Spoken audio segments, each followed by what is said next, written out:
Et ici, on se retrouve dans les paramètres que tu trouveras en bas à gauche dans ton nom et ton prénom.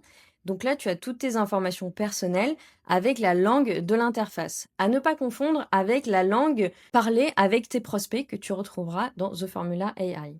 Et ici, très important, les heures de travail. Qu'est-ce que c'est? Eh bien, ton employé virtuel de prospection ne va travailler que pendant ces heures-là, 8 heures à 18 heures. Pourquoi? Parce que LinkedIn, pour l'instant, ne veut pas d'IA, ne veut pas de robot. Donc c'est très important de respecter ces horaires.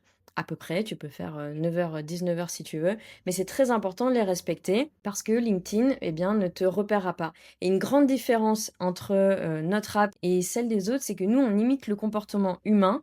On ne passe pas par l'API de LinkedIn, donc on n'est pas repéré.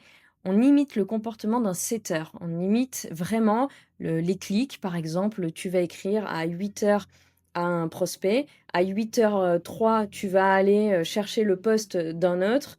À 8h05, tu vas répondre à un autre prospect. Et ça, c'est vraiment très important parce que c'est indétectable dans les radars de LinkedIn puisqu'on imite le comportement humain.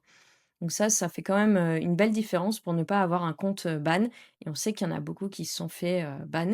C'est pas le cas chez nous, c'est pas le cas chez nos clients. Donc ça, c'est vraiment bien. Moi, j'ai activé le samedi, c'est comme tu préfères. Il y en a beaucoup qui l'activent pas.